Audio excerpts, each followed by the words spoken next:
You remember Eric Tingelstad is the Director of Workforce Development Services. Today he's going to discuss great interview techniques. Please welcome back Eric Tingelstad. Hi, thank you for having me back. Today we were going to be switching topics, getting away from resumes and cover letters and talking about interview techniques. Let me first just ask, anybody been on an interview recently? None? Okay. How many of you interviewed before in the past at some point? Okay. So when I say interview, what kind of feelings, what kind of emotions come to mind? Any reactions to them? You're shaking your head and rolling your eyes. Stressful? Okay. Anybody else? Nervous? Nervous? Yeah. Just very normal. A lot of people feel that way about interviewing. I feel that way every time I interview. But you know, if you take that nervous energy, you channel it into constructive activities before you interview, you can really do a lot to prepare ahead of time and kind of reduce that anxiety. A lot of times, I think the nervousness that comes around from interview, you know, you've got that that pressure of, you know, you probably want the job or you wouldn't be there for the interview itself. But there's that part about, you know, you're walking into a strange room you've never been in before, you're meeting new people, maybe you're not sure what they're going to be asking you, so there's that unknown quantity. But if you really plan out ahead of time and you do some research, you try and anticipate the questions they're going to ask you, that really helps to reduce the anxiety and put some control back in your hands. So a couple things to remember. First off, you got the interview because the employer believes that you have the basic skills to do the job.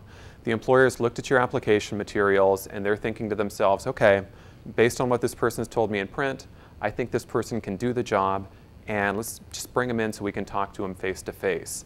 They're not going to waste their time bringing in somebody who's unqualified, at least based off of your resume. So you've got that going for you. And even if you're thinking ahead of time, you know, I'm probably not the most qualified person for this job, there's probably other people out there for me.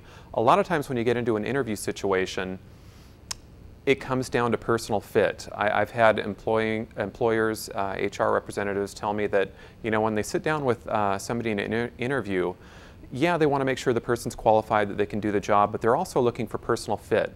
They're looking for personality, they're looking for attitude. They want to make sure that this is somebody that they're going to bring into the organization that's going to be a positive contributor, who's just going to bring those intangible qualities that other candidates might not have. So a lot of it comes across on your personality, your attitude, and how well you can sell yourself in person to the employer. So we're going to be talking about that a bit. Second thing I like to point out, interviewing is a two-way street. You're there to interview them too. It's not just them taking a look at you. You want to take a look and make sure this is a place that you want to work. I think it demonstrates a lot of maturity on the part of the job seeker if you go in, you've done your homework ahead of time, and you're really evaluating if this is a place you want to work or not. First time I applied for a job here at Highline was actually in the financial aid office. And just going through the interview process, I didn't think that was going to be a good fit for me. And after the second interview, I declined. I pulled myself out and said, you know, thank you very much. I appreciate the opportunity. Love the college. I just don't think this is the right fit for me. And, you know, 6 months later, when something else came open in the Career Center that time, much better fit for my background. I applied for that, and I eventually got that position. So pulling myself out didn't hurt me with them. And you know, if you're interviewing with an organization and you're seeing something that just makes you think that's not going to be a good fit for you, better to pull out early than to accept the job, be in it for 2 months, and then leave. Because then you have those short-term job experiences in your history, and that's a red flag for employers about whether you're going to stick around or not. So go in with a critical eye, have some questions that you want to ask the employer, and really ask yourself, is this going to be a good fit for me? Is it going to pay what I'm looking for? Am I going to be happy here? Is this a place I could stay for a little while?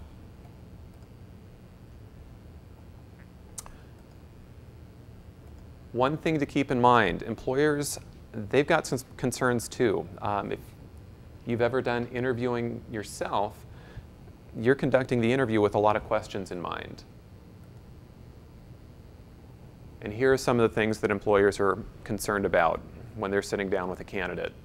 Number one, that you won't be able to do the job. They want to make sure that, yes, you do have the skills and experience that they're looking for.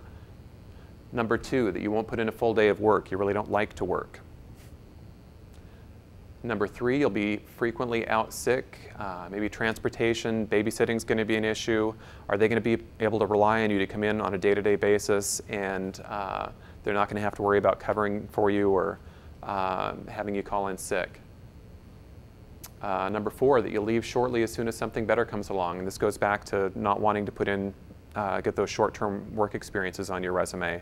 If they see a pattern of you being at places for 2 or 3 months, that's going to signal to them, you know, there's a good likelihood if I hire this person, they're going to turn around and leave after a couple months. And that's a big financial cost for employers. I mean, just advertising the Seattle paper alone is going to be over $1,000 for a normal-sized ad. But then you've got the expense of pulling other people off their job to help train you. For somebody to leave after 3 months, that's a financial investment for the companies, and they want to make sure that you stick around beyond that so they can see that productivity come from you later on. Number five, you won't be able to get along with coworkers or the boss. This goes back to those basic kindergarten playground rules that we grew up with in terms of being able to get along with other people, not getting in fights in the sandbox. They want to make sure that you're going to come in, you're not going to be a disruption, you're going to get along with coworkers, you're going to be a team player. You will always need to be told, number six, you'll do the minimum amount of work only. Employers want to hire somebody who's going to be enthusiastic about the job, who's hopefully going to want to be there, maybe go above and beyond the call. Number seven, you're always going to need to be told what to do rather than demonstrating initiative. From my own perspective, having supervised a lot of employees over the years, I could basically sort them into 2 categories. Ones that just kind of wait to be told what to do versus those who are always kind of on the lookout and not necessarily jumping the gun and doing things out of turn, but just coming to me and saying, you know, I've noticed this. I think we could better serve our students or be proactive by doing that. What do you think? Can I go ahead? And I'm thinking, great, this is somebody who's really engaged. They're looking at what we're doing critically, and they're coming up with solutions. So if you can demonstrate that in an interview to an employer, usually by telling stories about your past experience, that's a really good way to sell yourself. You have negative character flaws such as dishonesty, being lazy, creating distension, trouble in the workplace, embezzlement issues. They want to make sure that, again, you're going to come in, you're going to be a positive force in the workplace, you're not going to be a disruption of any kind. And lastly, you'll bring discredit to the person that hires you. Employers who make hiring decisions, I've seen them go around and talk about star employees and brag about, oh yeah, I was the person that hired this person. What a good job I did. No employer wants to bring somebody in who's been a troublemaker. Then it's kind of like, oh, no, I didn't have anything to do with that person's hiring. They want to hire good people because that reflects on them and their decision-making ability. So they're really looking with a critical eye about who they're going to bring in and whether this person's going to reflect well on their judgment. So how do you put these concerns that the employer has to the side? If you're sitting there at the interview across from the employer and you know these are some of the things that are just running through the back of their head, how do you put those at ease?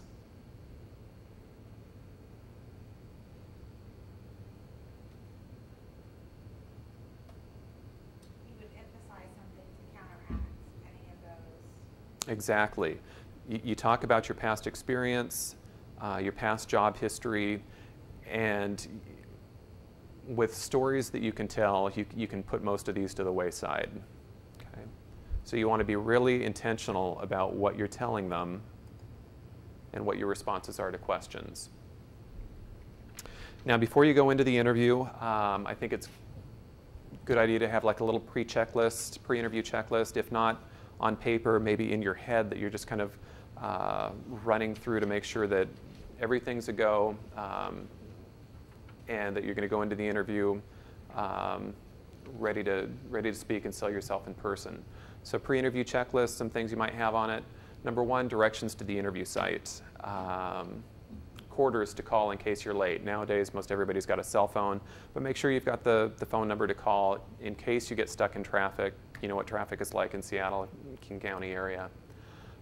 Company research materials you might have gathered. You want to make sure you do your homework about an organization before you go in and talk to them. So maybe finding out a little bit about them. If you're interviewing for library, how big is the library you're going to be working with? Is it one of the busier ones in the system? How many employees work there? Do they have any special collections that you might want to be aware of? Things like that. Questions to ask about the company or to ask about the position in general during the interview. Again, you're interviewing them. They're not just interviewing you. And employers will usually give you an opportunity at the end of the interview to ask questions about the organization or the position that you're applying for. Whenever I've interviewed people and I give them that opportunity, if they say, nope, don't have anything, doesn't really, it's not that it's necessarily a black mark against them, but in contrast to somebody who says, yes, I do have a couple questions I'd like to ask, that demonstrates to me that this person's been thinking about the position, they've been envisioning themselves in that position, what it's going to be like. It really just lets me know that that person's more engaged and really kind of picturing or projecting themselves in that position, and they want to know more about it. Bring several copies of your resume. A lot of times I'll hear people go out on an interview and all of a sudden, instead of meeting one person, they end up meeting with 2 or 3. And it's nice, instead of the organization having to go make copies of your resume at the last minute, if you can just offer that up to the other people who've been invited to sit down and say, could I offer you a copy of my resume? If they say no, that's okay, don't worry about it. But if you do, if they ask for that and you've got it right there, it just makes you, again, look prepared, organized, ready to go. Notepad and pen for keeping notes. Something might come up in the interview, maybe something you'd want to reference in a thank you note later. This is where I always write down those questions ahead of time. I've got my little notebook, questions that I want to ask the organization, and I usually write down about 10 questions. I don't ask all 10. That would be honestly too much. It'd be overkill. You probably want to ask 3 or 4 questions at the end of the interview. And some of them are just going to be answered naturally during the course of your conversation. But if you've got a list of questions on your notepad, you can jot down observations during the interview, but then you've got your questions ready to go at the end that you can ask them. Separate list for your references. We talked about this last week, remember? References go on a separate sheet of paper. A lot of times on your resume itself, people will say references available upon request. Well, at the interview, they might say, by the way, we need to get a copy of your references. You hand it right to them at that point. And again, you're prepared, you're ready to go. You don't need to say anything like, oh, I'll get back to you, or I'll send that separately. You've got it, you can give it to them, and then your file's complete. A touch-up kit. Touch-up kit might include things like a mirror, brush, lipstick for women, breath mints, lint roller. I've got a cat. My wife and I have a cat. Love the little guy. He's got white fur, but yesterday I had to go to a meeting downtown Seattle. I'm wearing a black suit, and I've got a lint roller in my car, in my office, and several around the house just because his white fur clings to everything. So once I get dressed, I sit down. I've got the cat hair all over myself, so I've got to make sure I've got that to go off because it looks bad if you were to walk into an interview and you've got the cat hair all up and down your pants. So any little touch-up kit just to make sure that you walk into the interview, you look put together, organized, again, ready to go. Winning attitude and a smile. Again, interviews are most often about personality, attitude. How do you project that? One of the best ways to do that is to just smile and to be positive during the course of the interview. A lot of times when people get nervous, smile is the first thing to go, and they just kind of adopt a very flat emotional stasis. But if you can smile, that gives some inflection to your answers. It adds a little bounce. When I used to work at Washington Mutual Bank doing telephone customer service, all of the employees had these little mirrors that said, smile. And the thought was if you're smiling when you're talking to customers over the phone, that smile comes through. It just adds a little lilt to your voice, makes you easier to listen to. Same thing goes when you're sitting down in an interview. If you can smile, maybe at least at the beginning of an answer, at the end of an answer, just adds a little more personality to your presentation. Okay?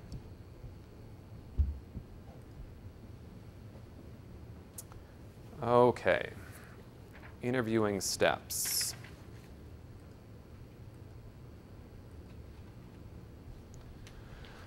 Number one, you want to make sure that you arrive on time. What does on time mean? About 5 minutes early would be ideal. You don't want to get there too early. I would say anything more than 10, 15 minutes would be too early. It makes some employers uncomfortable if they know you're sitting out in the lobby for 20, 25 minutes. They've got things to do, they're expecting you at a certain time. You want to make sure you show up just before the interview, but not late. So I would say 5 minutes would be ideal. If you show up early,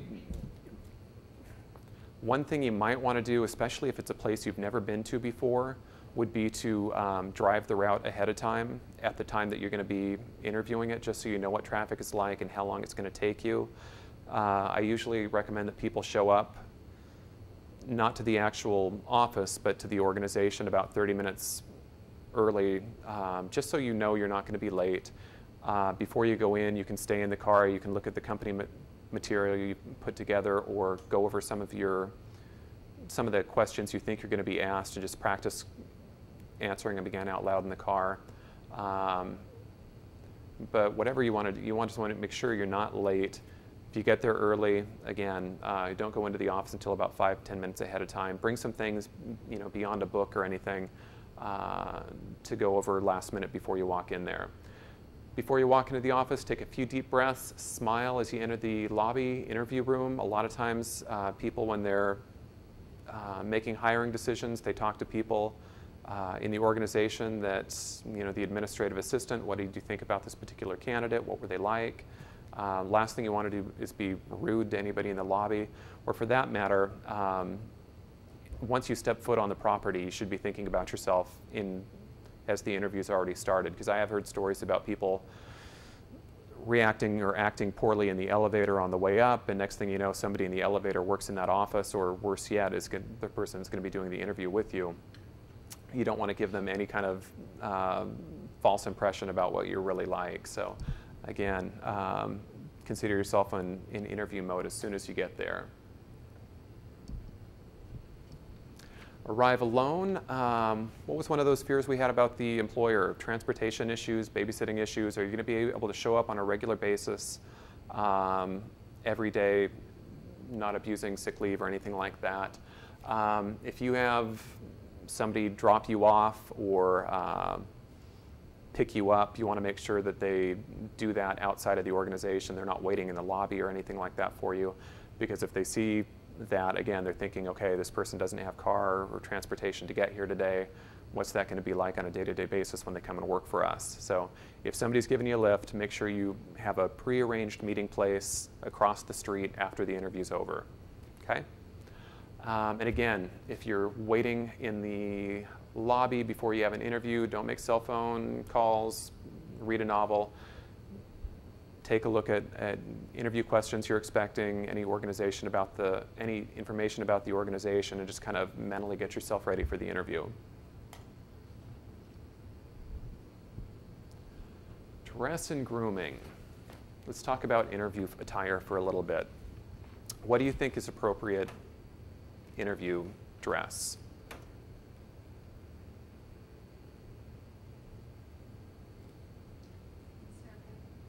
Conservative? Okay, it's a good adjective. Good answer to that question is probably depends on the place that I'm going to be interviewing at. You're going to be applying for, what are the job titles that you're going to be applying for once you finish here?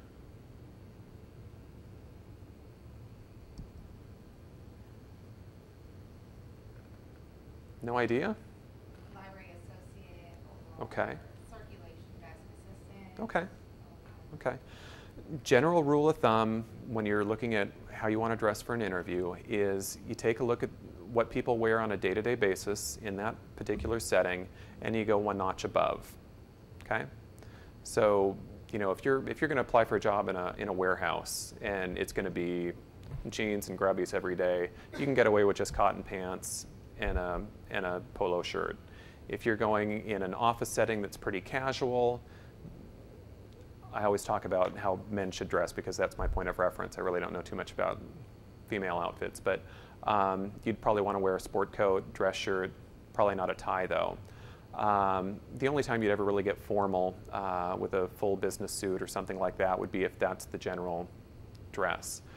What do people typically wear if they're a library associate? Does it vary from organization to organization, or? It probably does. Okay. I would say so. I would just say dress casual. Isn't that Yeah. a term they use for? Business casual, or? Yeah. Okay. Okay. So that would probably be a good rule for you to follow. You can always, if you know somebody who already works at that organization, you can always ask them, what's the general dress? I've got an interview. How do you think I should dress for this? Your faculty, again, can help you if you say you've got an interview coming up at King County or Snow Isle or one of the libraries. How do you think I should dress for this particular position? Good rule of thumb, 3 words: neat, clean, pressed, no cat hair. If time allows, if you got there a little early, you can always slip into the bathroom just for a quick 30-second detail check. If you've got an overcoat, umbrella, anything like that, it's a good idea to leave it in the lobby if you can, and just ask the administrative assistant or the receptionist if it's okay if you leave your material out there. Number 4, be friendly and confident. We talked again, attitude, personality is really what interviewing comes down to.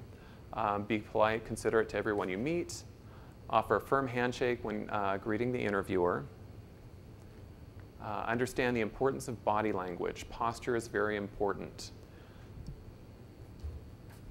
For a number of years, we would do video mock interviews up in the Career Center. If I were to sit down and just do a practice interview, no video camera, with one of you, and I were to say, I notice you're doing this kind of fidgeting with your hair, or you're a toe tapper, or point out something about your posture, you might take that to heart, you might not. If you can do a practice interview where you can see yourself on tape and how you're coming across, I guarantee you're going to be much more conscious about it. And that's something I would really encourage you to do. When I do practice video recorded interviews with students, 9 times out of 10, the students are far more harsh on themselves than I would ever be. But because you're very conscious of yourself and your mannerisms, if you can see yourself on tape, you really become aware of it. And if you're aware of it, it's a lot easier to eliminate the behavior. So some of the things that people tend to do when they're interviewing that you'd want to avoid would be the relaxed posture where you're leaning back. And if you're leaning back and away from the interviewer, you tend to look or come across as less engaged. A good rule to follow is just to sit up straight, maintain eye contact for the most part. You don't want to get in a stare contest, but you want to have generally strong eye contact with the interviewer. Anybody use their hands a lot when they talk? Are you a lot of motion? Yeah. Is it something you can control, or is it something you'd be a little concerned about in an interview? Okay. Okay. Okay. You don't want to be motionless. You don't want to sit there like a rock during the whole interview. You do want to have some life, and if anything, a little movement, it just keeps the interviewer's eyes focused on you, especially if you notice that they're starting to look away for longer and longer periods when you're talking. A little hand gesture might bring them back into your answer. If you're somebody who, Robin Williams, and you're all over the place, again, if you're seated, if you're in a chair, keep your feet on the ground.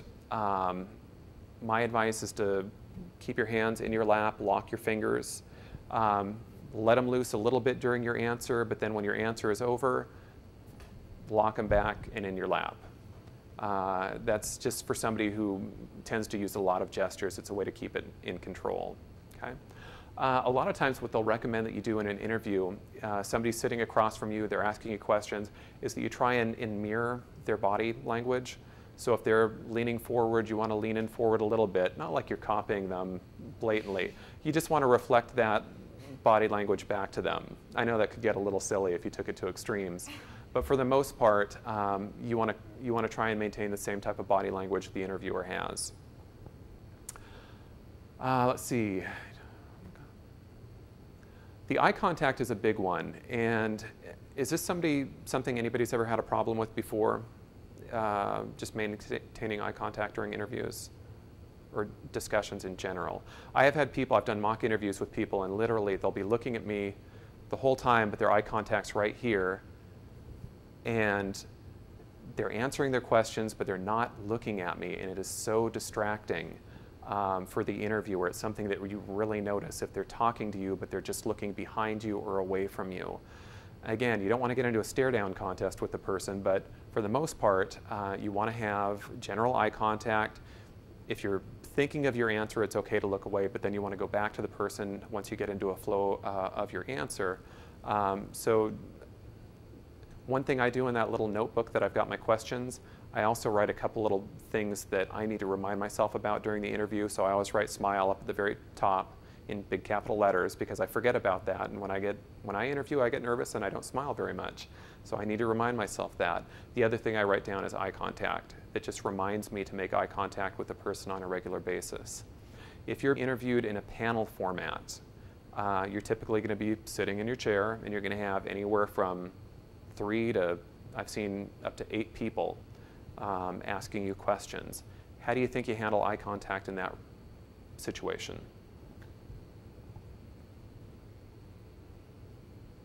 What's the person who asked you the question?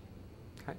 Actually, that's part of the response. If, say the 4 of you are interviewing me and you ask me a question, I'm going to start my answer by looking at you, but as I talk, I'm going to go around the room, I'm going to make eye contact with each person, and then eventually as my answer winds down, I'm going to go back to you and I'm going to finish with you because you're the one that asked me the question. That's typically how you want to handle it, because if you stay focused on the one person, it's a lot easier for these folks to become disengaged and maybe lose your answer or just start to drift mentally. So if you go around, make the eye contact, it brings them into your response, it gets them more engaged. Okay.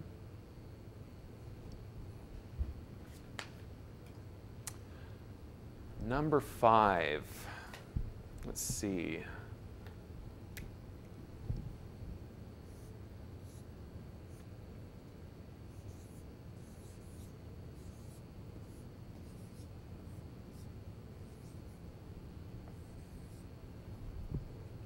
There's my last name. How do you spell it, or how do you pronounce it? Tingelstad. It's actually, if you see it spelled like this, most people don't have a problem pronouncing my last name. Where do you think they butcher it? Because it gets butchered all the time. Well, typically when I get thank you letters, when I get any kind of like written correspondence from people is when they butcher my name. I've been Ringelsteed, just all kinds of crazy variations. And maybe that has to do with if I introduce myself, I say Tingelstad, they hear something else and they just write it down. They don't get the correct spelling, and then it comes back later and it's all messed up. To be honest, over the years, I've kind of gotten used to it. It doesn't bother me that much. A lot of people, though, are really particular about their names and how they're spelled and how they're pronounced. It can just be a little off-putting if somebody butchers it. So when you're interviewing, number 1, you want to make sure you try and get the correct spelling pronunciation for the person. And the administrative assistant or somebody out there in the lobby area can be a great help in terms of getting you the card, or ask the interviewer him or herself for a card so you've got the correct spelling if you're going to do a follow-up thank you letter. If you really are stuck and you don't know how to pronounce the person's name, just ask. Just say, I wasn't sure how to pronounce your last name, and most likely they'll go ahead and oblige and not even think twice about it. Try to use their first name once or twice during the interview. Not on every question, but when you're answering, and actually it should be their full name, Mr. or Miss, and last name, because interview, you want to keep it formal, not get on a first name basis yet. But if you can use their name a couple times during the interview, it does help to to make the interviewer remember you. It helps them to pay attention to you a little bit more because you're really addressing them directly. So many times in interviews, I can't tell you how often I just get generic interview answers. And when you've heard the same response to questions over and over again, it's very hard not to kind of tune out. And you want to make sure that interviewer is engaged and focused on you and your answers and your experience. So if you can slip their name in there from time to time, it does bring them back to what you're saying, and it helps them remember you a little bit. This is probably the most important part of the interview. Knowing the job description and how it's going to impact your answers. Make sure you've studied the job description, you know what they're looking for, and how your experience is going to meet their needs. Stress your interest in the job, your qualifications, give examples of why you chose their company. Give complete answers. Use examples from previous related experience whenever possible. Be honest and prepared. Be certain of what the job requires before accepting a position. We talked about that a little bit earlier. Ask questions about the company and the job. Do your research ahead of time. Now, what we're going to talk about a little later are some generic interview questions, okay? Just some of the standard ones that you could most likely anticipate. Tell me a little bit about yourself. But what you need to be doing before you have an interview is, again, really focusing on that job description, just like we did with the resume and preparing your resume in response to the job announcement. Same thing for the interview. You should be able to look at the job description and just based on what they're looking for in terms of qualifications, experience, what are some questions you think they're going to ask? If you were to guess, I would say if you were to write down maybe 10 to 20 questions based on a job description that you think they might ask you about, you're probably going to guess about 60% right, okay? Just like studying for a quiz or going into final exams, you want to try and anticipate what kind of questions you're going to get asked. Same thing applies for an interview. What kind of questions are they going to ask me? And the job description is really key to figuring that out. Now, when you give answers, again, you want to try and stay away from the very short, generic responses, okay? You want to tie as much as you can short little examples of past successful experience into your responses. Average response to a good interview question, I would say, would be about 30 seconds. If it's a detailed question and your story's a little more complicated, I would say no more than a minute. If you're talking for more than a minute during an interview question, you're probably rambling, and you want to cut yourself short because rambling during an interview is probably one of the quickest ways you could lose somebody. So if you get asked a question, let's see, here's a very common one. Somebody asks you, what's your definition of good customer service? Okay?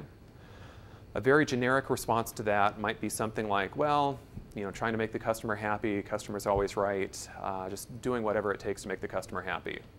Okay, you've given an answer. It's not a very good one. It's not going to shoot you in the foot either, but it's just very blah. As opposed to something like, well, I take customer service very seriously. I want to make sure that the customer has a good experience because that, again, can lead to repeat business on the part of our organization. Example from my previous job of really good customer service, we had a customer call in. They were very irate over a certain situation. I was the first person they were coming to, and even though I couldn't resolve the person's issue on the spot, I took detailed notes on what the issue was. I told the caller exactly how I was going to, what I was going to do next, how I was going to investigate it, and I told them that I gave them a deadline of 2 p.m. that afternoon that I would get back to them either with a response or an update on the situation. And so after I got off the phone with the caller, I began to do my homework. I got back to them by 2 o'clock. We had the issue resolved, and they were very pleased with the outcome of that situation. So to me, a good customer service is taking care of the customer, making sure their needs are met, and doing that by taking ownership for a situation and not passing the buck. Okay. How long was that response? About 30 seconds? Okay. So not too long. It gives you a chance to add a little story, a little detail about it. And if you can do that, you go miles in terms of making sure that interviewer remembers you, because then at the end of the interview process, when they're looking at 6 or 7 candidates, by telling those little stories, by those short stories, you're going to really make yourself stand out. And as they're talking again about who they want to hire and what they're looking for, your name, those stories are going to come up because you're much more memorable than the other candidates. Okay, closing the interview. We talked about asking the interviewer some questions about the organization. Some things you don't want to ask about. You don't want to ask about wages. You don't want to ask about starting dates. Those kind of things shouldn't come up until an offer's been made. Again, thank the interviewer by name. Shake hands, thank the receptionist. Send a thank you letter within 24 hours, okay? Thank you letters are kind of a lost art these days. But, you know, if you interview, the interviewers then go on to interview other people over the next couple days. They get a thank you letter from you during that process. Again, it's just one more way of getting your name into the process. It demonstrates initiative. It demonstrates organization. Somebody who sends a thank you note in these day and age is somebody who tends to go above and beyond, and that's what most employers are looking for. So I'd really encourage you to send a thank you note. Now, a thank you note doesn't have to be anything big. It can be handwritten if you've got nice handwriting. And a thank you note can be simply this: Dear so-and-so, thank you so much for taking the time to interview with me, or to interview me on Tuesday for the position of XYZ. I really enjoyed learning a lot about your organization and the opportunity to meet. If you met anybody else, you might want to list them by name. Once again, I'd just like to state how interested I am in this position. Please let me know if I can provide you with any further information. I'll look forward to hearing from you. Sincerely, your name. And that's all it has to be, nothing more than that. You don't want to give them any new information. You don't want to go on and on about your qualifications. Again, you've done that. Just a quick thank you note, demonstrates manners, all that kind of stuff they're looking for. And again, if your handwriting's great, handwritten note is fine. My handwriting's terrible. It's very childlike. If I was to send a handwritten note, it would look like they got it from a 3rd grader. So I've got a thank you letter on my computer. If I do an interview, I just customize it for the interview that I just had, and I send it off, and again, 24 hours after the interview. And don't linger. Again, if you are having somebody pick you up, make sure you've got a prearranged meeting place somewhere across the street.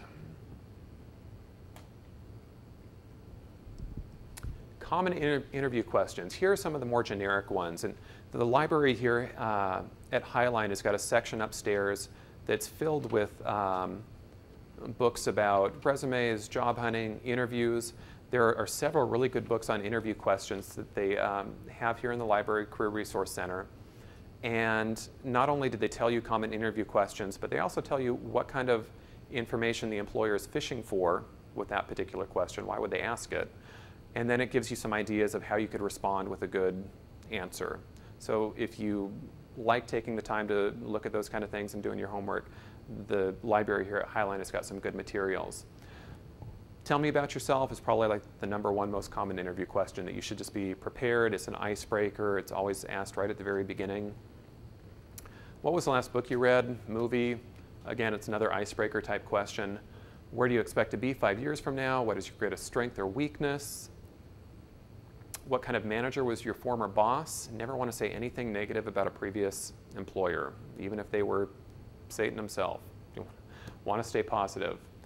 Why did you leave your last position? Again, you want to stay on the positive. What interests you most or least about the job that's available? Why do you want to work for us? Why should we hire you over someone else? Why should we hire you over someone else is almost the same as tell me about yourself. But this one usually comes at the very end of the interview. The answer is going to be the same. It's a chance for you to give a very short 20, 30-second summary of your experience, your education, and why that makes you qualified for the position.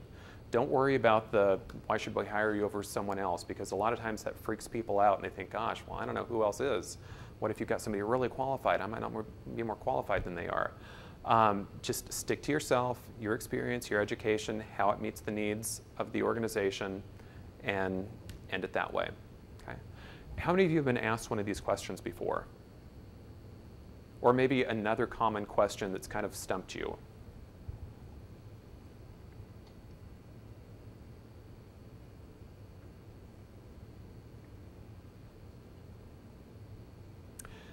Here's another common one.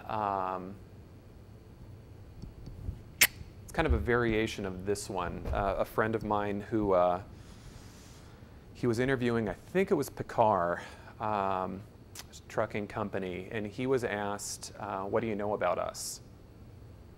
It's a very common question. They want to know why you want to work for them. What do you know about? Are you just here for the paycheck, or is there really something about Picard that makes you want to come work for us? And he was stumped. He was doing great in the interview. They asked him that one, and he didn't know what to say. So he asked what he could do, the next time that comes up to prepare for it. And first thing I did was I just went to Picard's website, and right on their website, organization history, their mission goals, their value statements. If it's a big organization, you can find a lot of information via their website. And they're not asking for you to know every little detail about their organization, just a little something that how long they've been around, maybe who their major clients are.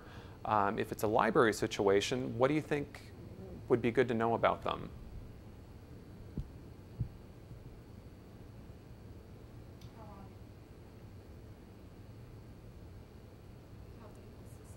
How big the system is.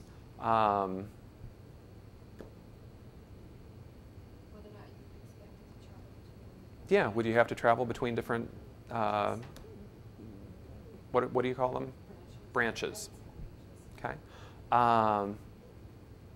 Do any libraries have special collections that you might want to be aware of? I'm thinking some in higher ed, if you have a legal library or a law library or a medical library, special collections that not all libraries have, you might need to know certain things about that.